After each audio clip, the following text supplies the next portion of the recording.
Bon! Ok. My God, what am I doing? Bon, ok.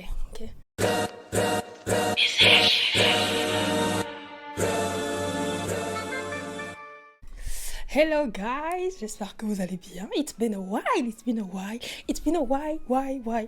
Après, je pense pas que je sois celle qui vous ait manqué. Le plus, entre-temps, voilà, sur YouTube, vous avez vos habitudes avec vos stars.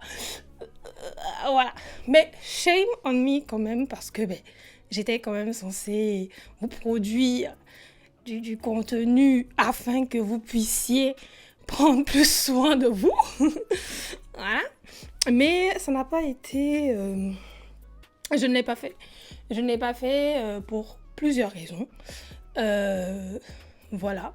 Mais avant toute chose, petit instant de pub. Hein. Voilà, je reviens tout de suite. Mais pourquoi je ne me vois plus? Ah! Salut! Parce que oui, il faut faire sa propre pub. Donc, petit instant pub, cette vidéo est sponsorisée par Atome Bakery. Regardez ce cupcake. Non mais attends. Je sais pas si ça fait le focus. Regardez ce cupcake en bouquet en fait. Et c'est pas tout ce que je fais. Je fais des cookies que j'envoie dans toute la France. Des cookies incroyables.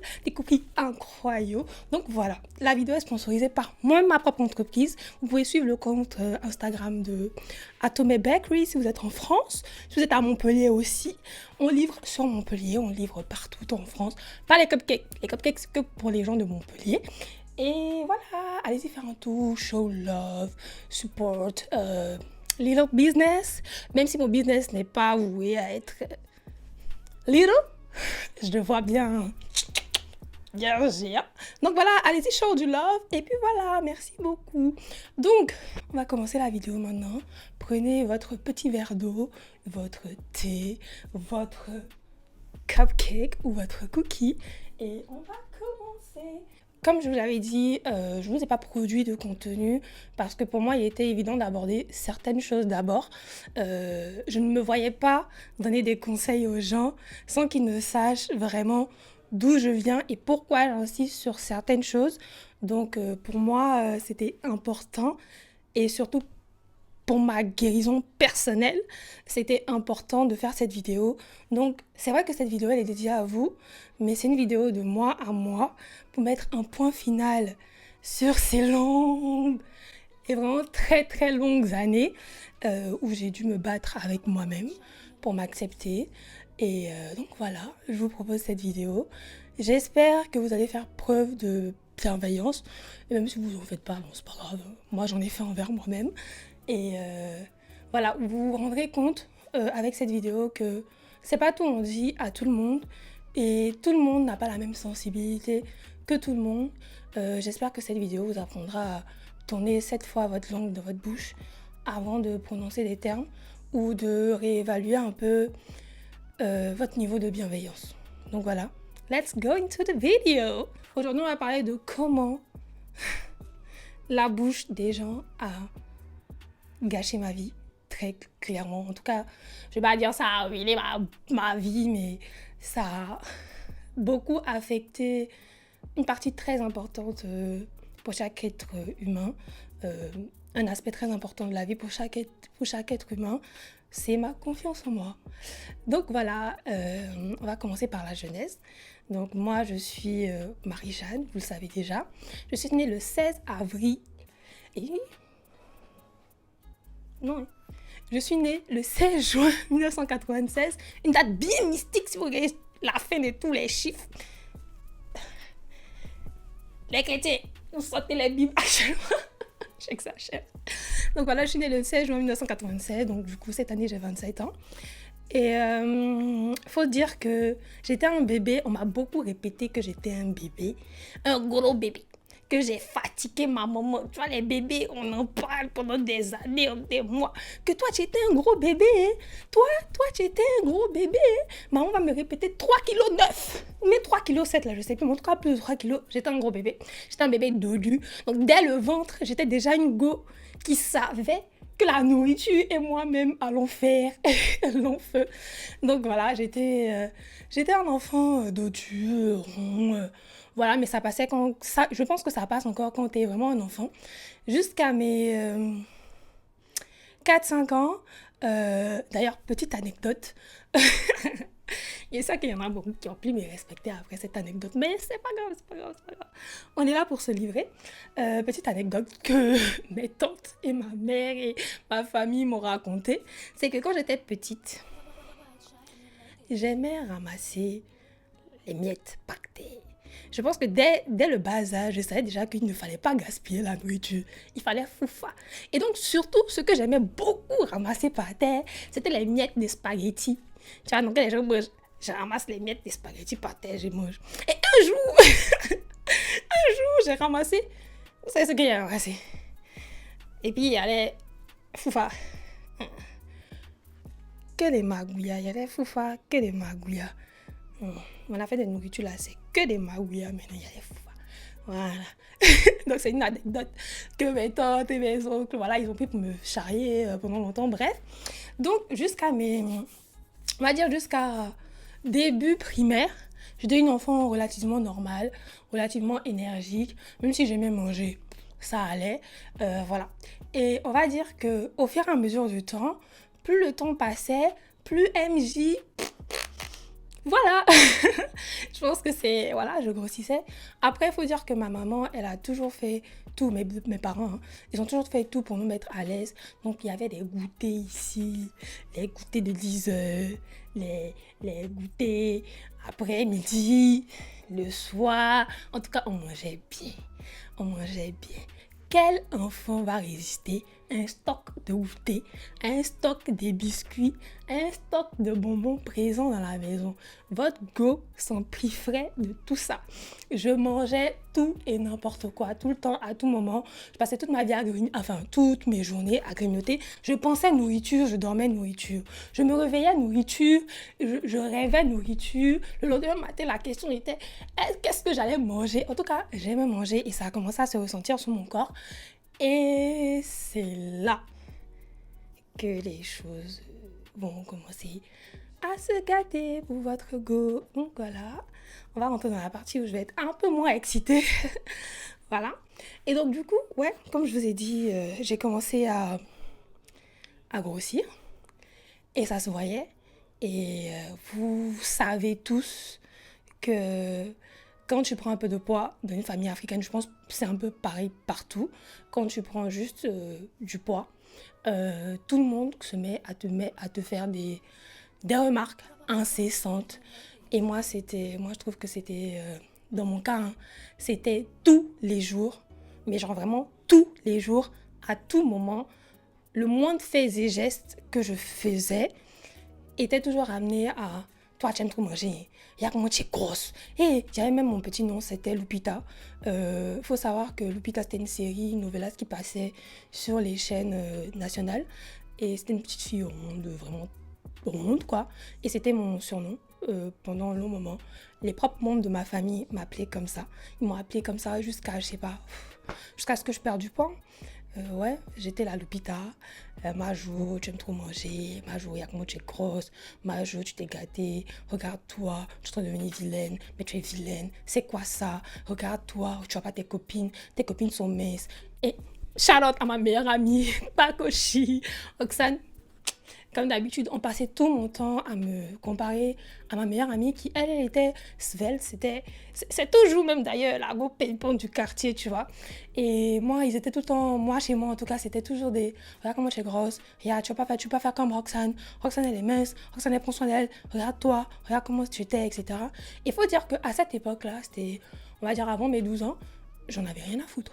Ah, tu pouvais me dire ce que tu voulais. Moi, en tout cas, moi, je n'en avais rien à cirer. Tu as me dit quoi? Moi, je suis une vraie go. C'est vrai que ça me rappelle qu'au CM2, au CM1, CM2, j'ai commencé à avoir des vergetures sur les bras, etc. Maman me dit, oui, tu as vu maintenant, tu es au CM2, tu es au CM1, CM1, je sais plus, en tout cas, elle a dit la classe. Et tu as déjà des vergetures. Genre, c'est la catastrophe. C'est quoi ça? Non, etc. Et je lui disais, maman, J'en ai rien à foutre en fait. Faut savoir que j'étais une go. Je faisais toutes les activités, je ne m'empêchais rien. C'est-à-dire que une fois même, j'ai imité Betty Cal dans le quartier. Quand vous voyez mon format et puis vous voyez le format des Betty Cal, est-ce que je pouvais, est-ce que je pouvais même, je sais pas, mais je n'avais honte de rien, je pouvais danser devant des foules, je participais à tous les ballets organisés dans l'école, j'adorais danser, j'aime trop ça, j'aime trop danser, c'était notre truc.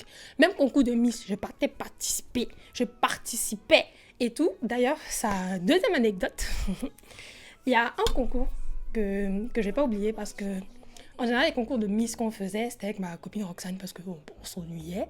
Et on organisait des concours de Miss où on est nous deux seulement à participer, ou deux ou trois avec Francine et d'autres copines de l'époque. Et je me rappelle d'un concours qu'on a organisé cette fois-ci chez un pote du quartier où c'était un peu plus, où il y avait un peu plus de monde, on va dire. Genre, on s'est démené et tout. On voulait faire un vrai bail. Et je me rappelle que quand c'était mon tour et que je suis sortie, tout le monde rigolait. Tout le monde rigolait. Tout le monde se foutait de ma gueule, très clairement. Tout le monde rigolait. Mais moi, j'étais comme ça.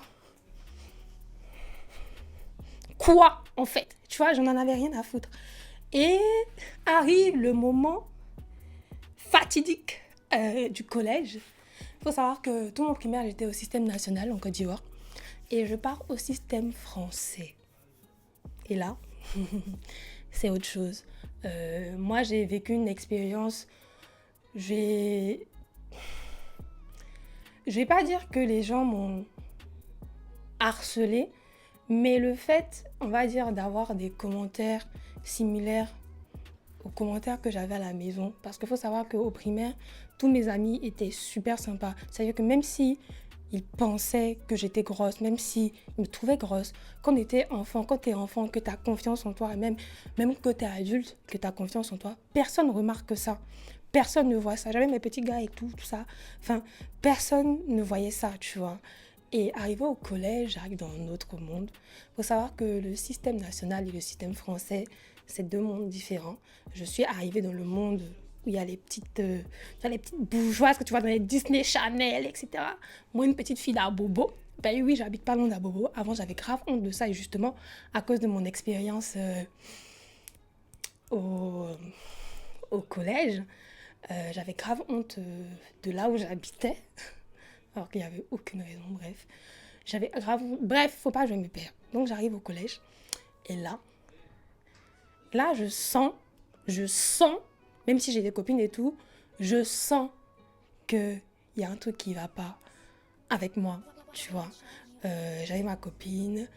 Et il faut savoir aussi qu'à côté de ça, les remarques continuaient. Hein. C'était toujours plus incessant.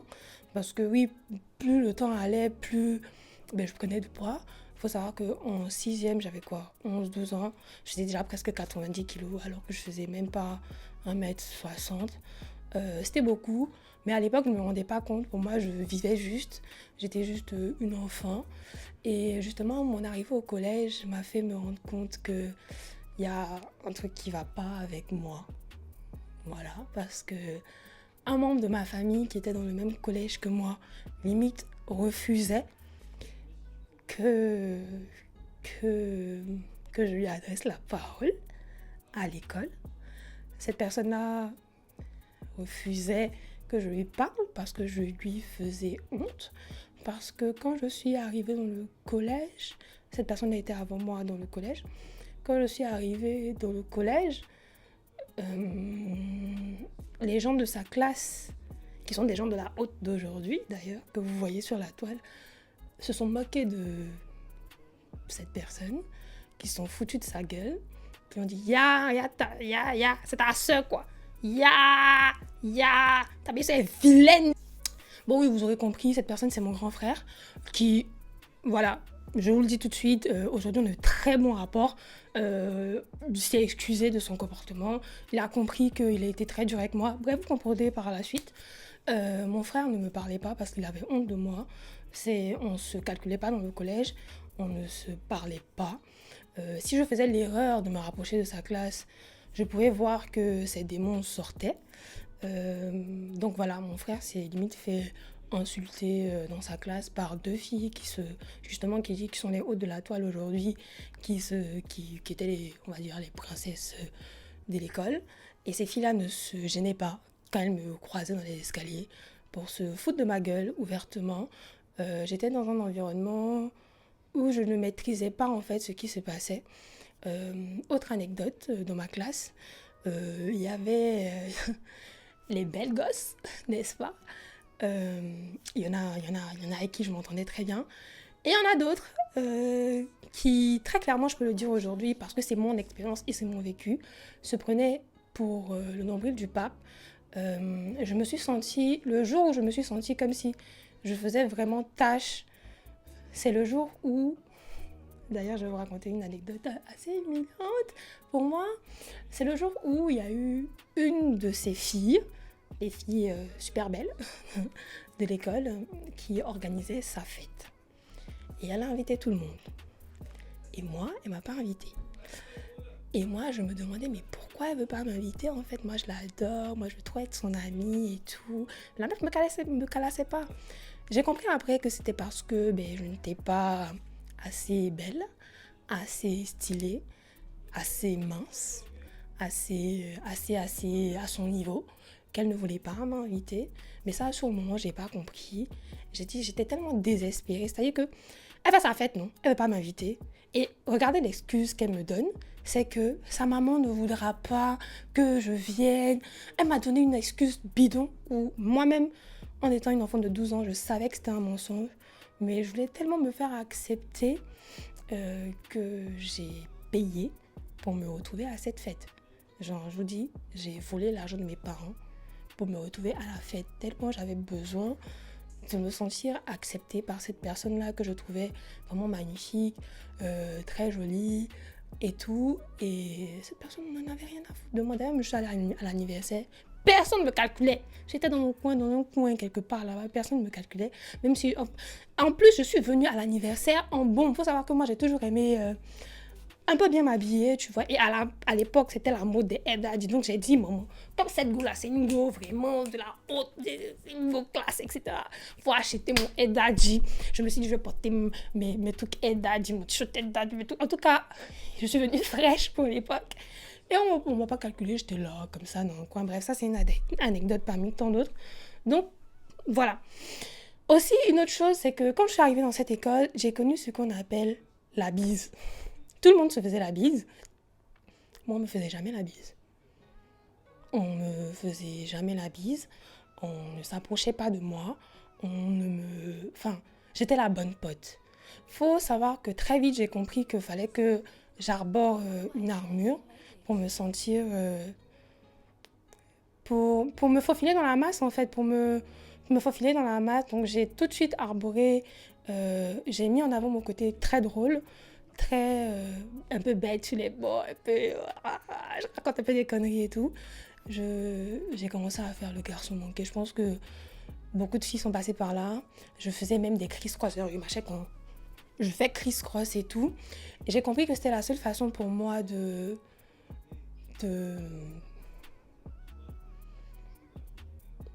m'intégrer et de faire passer ce côté-là. Donc bref, voilà.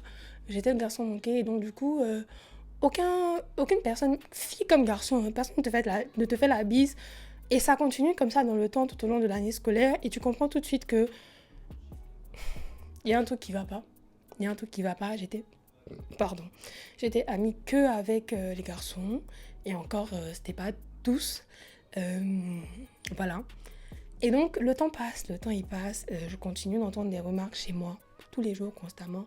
Dès qu'une tante qui ne m'a pas vue depuis longtemps me voit, Majoria, comment tu es grosse, Majoria, comment tu es vilaine, tous les jours. C'est-à-dire que même quand je mangeais, j'avais une remarque pendant que je suis en train de manger.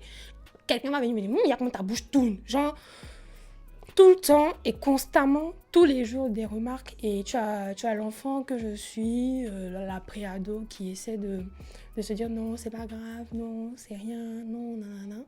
Et donc, je reste dans ce collège, la 5e, tu sens que voilà, tu n'es pas parmi les plus adorés du lycée. Je ne sais pas si tu vois ce que je veux dire. Voilà, tu as les gens voilà, et tu as, voilà, t'as un autre groupe. Même si moi, j'arrivais à discuter avec certaines filles qui étaient considérées comme des bellesses, qui étaient des très bonnes potes à moi, tu sentais que tu ne pouvais pas t'approcher de tout le monde, tu vois. Et d'ailleurs, ça, je veux faire un shout-out à deux filles qui étaient dans une classe de plus que moi, et d'ailleurs que vous connaissez sûrement actuellement sur les réseaux ou même dans la vraie vie. Je vais en mentionner qu'une seule, parce que c'est celle avec qui j'ai des bons rapports. Et oui, je tiens à le dire dans cette vidéo, je vais mentionner les personnes qui m'ont fait du bien à un moment donné, qui m'ont fait me sentir très très bien, qui m'ont fait me sentir plutôt bien. Bon, voilà, vous avez compris. Et c'était Awa Touré de Maison Manjou. Elle me faisait la bise, elle me parlait, elle me disait, je sais pas, je me rappelle une fois où elle est venue me dire oui, enfin bref, cette fille était super gentille avec moi et je l'adorais tout simplement. Je me rappelle, je la voyais en mode hi, hello, moi c'est une fille que avec moi et tout. Je vais pas faire aussi comme si je parlais à personne, hein. Mais en tout cas tu pouvais sentir la gênance. Et à côté de ça, t'as mon frère qui, je pense que c'était la personne la plus importante pour moi dans le lycée où j'étais, qui ne me parlait pas, qui me reniait. Et à côté de ça, t'as la maison, la famille, avec qui j'étais tout le temps, qui me faisait mais tout le temps des remarques. Et là, je pense que je suis rentrée dans une phase de... Peut-être qu'ils n'ont pas tort, mais j'étais encore dans le doute. Et donc les années passent, 5e, 4e. Et en 4e, il y a encore une autre bomba qui est arrivée dans le collège, qui se prenait pour le nombril du pape, très clairement, et qui s'est permise un jour de dire à un pote à moi, pendant qu'une copine, une très bonne copine à moi était dans la classe, pendant que je passais devant la classe, en mode « Tcha, tu vas dire à ta copine de m'élever un peu, y'a là-bas !» Tu vois, en mode « Regarde comment elle est dégueulasse et tout !» Et ma copine qui était dans la classe, qui a entendu ça, s'est empressée de venir me le dire. Et pour moi, c'était le commentaire de trop. Déjà que j'en recevais de façon incessante ou qu'on me le faisait sentir. Je me suis dit, bon, là maintenant, ça suffit. Hein. J'en ai marre claque. Vous avez réussi à me faire me sentir comme si j'étais de la merde. Eh bien, écoute, je vais vous fermer vos gueules. Et là, j'ai fait l'une des plus grosses bêtises, qui n'a pas été vue comme une bêtise à l'époque. Hein. J'ai fait l'une des plus grosses bêtises du monde. Donc ça vient à une chose dont je vous parle très souvent de ne pas faire. Je pense dans ma dernière vidéo l'année dernière. J'en parle. Je me suis affamée pendant 2 semaines. Là, on était en 3e. Je me suis affamée pendant 2 semaines, pendant les vacances de Noël. Et je me suis dit, à la rentrée, en fait, je vais fermer vos gueules. Parce qu'il y en a marre, en fait. Il y en a marre, je souffre. Vous passez tout votre temps à me dire que je suis moche, que je suis grosse, me faire me sentir comme si j'étais personne à part une bonne pote drôle à qui on peut venir raconter ses problèmes ou juste avec qui on peut rigoler. J'ai envie de vous montrer que je suis bien plus que ça, que je suis une beauté. Voilà, très clairement. Et donc, pendant les vacances de Noël, je me donne cette mission-là de perdre tout mon poids, tout. Et j'ai arrêté de manger. Je ne mangeais que des pommes. Je ne mangeais que des fruits. Et je faisais une mixture que je ne vous partagerai pas parce que vous verrez par la suite. Que je prenais tous les jours sans manger ni boire. Enfin, bon, si je buvais, hein, que je prenais cette mixture-là avec des pommes. Et c'était ça mon repas pendant 2 semaines. Évidemment, quand tu es quelqu'un qui a mangé et remangé toute ta vie et que d'un coup, tu arrêtes de t'alimenter, c'est sûr que tu vas tout de suite puiser dans tes réserves. Et bien sûr, en 2 semaines, j'ai maigri. J'ai maigri de ouf. J'ai tellement maigri que moi-même je ne me reconnaissais pas, je ne rentrais plus dans mes uniformes de collège. Il faut noter que dans ce collège-là, on avait le droit de porter un peu ce qu'on voulait. Et ma tante est couturière, donc je lui ai dit, ma chérie, on va faire mes vêtements. Il faut savoir que j'ai des petits talents de dessinatrice et que dans le temps, j'aimais beaucoup dessiner mes modèles, mes petites robes, etc. Donc j'ai dessiné, à l'époque, vous voyez, les jupes taille haute, un peu marin, façon là. J'ai demandé à ma maman de m'acheter un petit body blanc dans un bit. Ma tante a cousu ma jupe bleu marine avec les petits boutons marins que j'ai fouillés dans une boîte de ma maman qui, elle aussi, adore la couture, etc. Qui avait des boutons, etc. Bref, j'ai fait un look tapeur. Je me rappelle, ce Noël-là, j'avais bien travaillé. Il faut savoir que je suis une très bonne élève aussi. J'avais bien travaillé.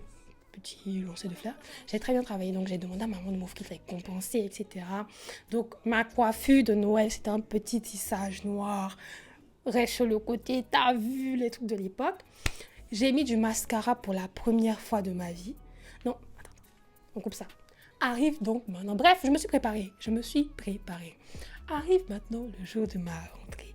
Le jour où je vais leur montrer mon revenge body, mon revenge look. Ah, j'ai oublié de vous dire aussi qu'à l'époque, justement, vu que j'avais honte et que je ne savais pas comment m'habiller, que j'étais grosse, je portais toujours des gros pantalons, des grosses jupes, des grosses chemises, enfin bref, des gros trucs. Donc arrive ce jour-là.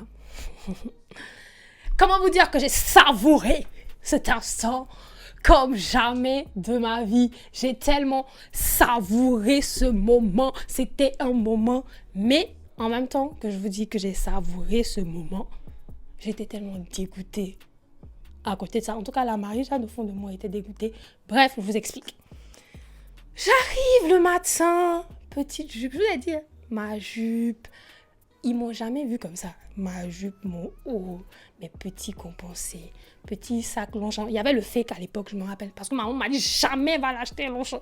Que tes conneries, tu vois chez les petites blanches là-bas. En tout cas, elle m'a acheté un Longchamp fake. J'avais mon petit sac. En tout cas, j'arrive. Pac. Je me rappelle. Il y avait votre ami Coco assis devant la classe. Je passe, je dis bonjour. Il ne m'a pas reconnu. Il m'a regardé comme c'est qui ça. Je reviens, je dis bonjour. Et il se rend compte que c'est moi. Et il dit oh, Marie-Jeanne. Tout le monde dans la classe était en mode. Et ce jour-là, les gars, vous savez ce qui s'est passé? Tout le monde voulait me faire la bise.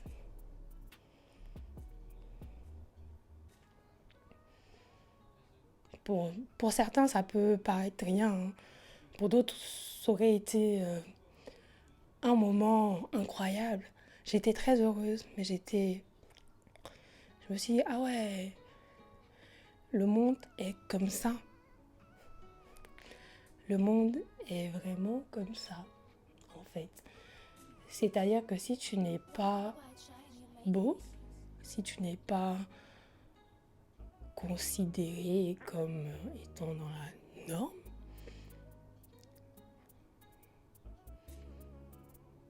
tout le monde s'en bat les couilles de ta vie, en fait. J'étais tellement dégoûtée, j'étais contente, mais dégoûtée au fond de moi. Je me suis dit, donc tout ce temps où personne ne voulait chercher à apprendre à me connaître, c'est parce que j'étais grosse. Parce que oui, il faut savoir que, je vous dis, j'avais des potes, etc. Mais j'étais tout le temps la copine bête, ou tout le temps la copine à qui on venait raconter des histoires, tu vois, pour avoir un peu mon avis, etc. Jamais personne n'essayait de savoir c'était quoi mes goûts. Personne ne savait que je m'intéressais à la mode, que je savais dessiner, etc. Enfin, pas beaucoup en tout cas, tu vois. Et comme par magie, juste parce que j'ai changé de physique, que je me suis habillée un peu mieux, que voilà, que j'avais changé un peu mon look. Tout le monde s'intéressait à moi. Il y avait des gars, je me rappelle, il y avait un gars dont j'étais fan des années avant, dont j'avais parlé, il m'avait clairement dit que ouais, moi je sors pas avec des grosses, etc. Ce gars-là m'a revu et il était le plus amoureux du monde. Voilà, j'étais tellement dégoûtée, je lui ai dit, mais très clairement non, faut pas te foutre du monde. Quand je faisais maner sur les gens à l'époque, c'était quoi en fait? Donc voilà, donc à ce moment-là, psychologiquement, il faut savoir que depuis que je suis petite jusqu'à ce moment-là, les gens ont réussi, en tout cas à ce moment-là en troisième, j'étais dans une phase où c'était tellement intégré dans ma tête que ouais, Marie-Jeanne, il y a un truc qui va pas avec toi, Marie-Jeanne, t'es pas belle, tout le monde te le dit, tout le monde peut pas s'associer pour mentir, que je me suis dit, bon, là cette fois-ci je vais fermer leur gueule, mais il faut pas oublier que toutes ces années de commentaires sont restées dans ma tête en fait. Et donc les gens avaient beau me dire waouh, t'es canon, waouh, t'es trop belle, etc., etc., que je ne les croyais pas. Pour moi, ils étaient devenus gentils. Tu vois ce que je veux dire? Ils étaient juste gentils de me dire ça parce que de mes je sais pas quel âge jusqu'à mes 13-14 ans, on m'a répété quasiment instantanément tous les jours que je suis moche. On m'a répété quasiment instantanément tous les jours que je suis grosse. On m'a répété quasiment instantanément qu'il y a plein de choses qui vont pas avec moi. On m'a fait me sentir mal. On m'a fait me sentir comme si je n'arrivais pas à rentrer dans une certaine case à cause de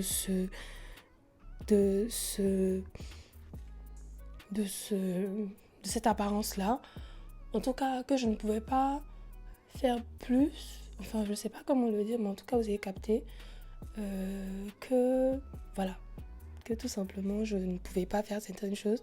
Et d'un coup, dès que tu changes, tu as tout le monde qui s'intéresse à toi, tu as beaucoup de mecs qui s'intéressent à toi alors qu'ils ne te voyaient même pas dans l'école. Enfin, j'étais dégoûtée. Il faut savoir ça. J'ai longtemps souffert de ça. J'ai longtemps commencé à me dire que ouais, voilà. Et commence la deuxième partie de mon calvaire. Parce que là, maintenant, je suis mince. Mais il ne faut pas oublier que je l'ai fait de façon un peu sordide. C'est-à-dire que je faisais une mixture bizarre, plus des pommes avec de l'eau, et j'ai continué. Surtout quand j'ai vu que les gens n'arrêtaient pas de me dire « Ouais, t'es belle, non, non. » Tu vois qu'on me regardait différemment. Tu te dis « Bon, faut que je continue. » Peut-être que l'amour pour moi que j'ai perdu va revenir si je me vois d'une certaine façon. Il faut absolument que je sois mince parce que quand tu n'es pas mince, les gens ne t'aiment pas, on ne t'aime pas et c'est devenu une obsession. Voilà, je vais m'arrêter là pour aujourd'hui. Je pense que je vais poster encore 2 autres parties parce que ça s'est fait par étapes. Donc là, je vais raconter la genèse jusqu'à la partie où j'ai perdu du poids. La prochaine vidéo, ça sera comment justement, malgré ma perte de poids, les choses n'ont pas plus que ça changé et même ont dégénéré. Chez qui? La caméra s'est éteinte, oh. Bon, la caméra s'est éteinte au moment où j'étais en train de faire la fin de la vidéo. Donc, on va terminer comme ça, en fait. Parce que j'ai pas envie de prendre le trépied, en fait, très clairement. Je vous disais que dans les prochaines vidéos, je vais vous parler de comment, malgré le fait que je sois mince, les choses ont dégénéré pour moi. Je vais vous raconter des choses un peu plus intimes. Et dans une troisième partie, je vais vous raconter comment j'ai changé les choses jusqu'à maintenant et du coup pourquoi j'insiste pour vous donner certains conseils, pourquoi j'insiste pour que vous fassiez les choses correctement, pourquoi et voilà. Donc voilà, je vous fais des gros bisous, je vais vous laisser parce que bon, j'imagine que c'est pas très très chic de me voir comme ça, surtout que vous aviez une vidéo bien chic, bien choc juste avant. Donc voilà, je vous laisse, je vous fais des gros bisous. Et on se dit à bientôt pour une prochaine vidéo. Je ne vais pas vous donner de date. Voilà, vous pouvez me suivre sur mes différents réseaux sociaux, @Marie-Jeanne sur Instagram. Voilà, et n'oubliez pas de follow Atome Bakery, ma petite entreprise, trop chic, trop choc, les best cookies qui existent. Donc voilà, je vous fais plein de bisous. Dieu vous bénisse, que l'univers vous garde, qu'Allah vous protège. Et puis voilà, bisous, bisous guys. Mouah.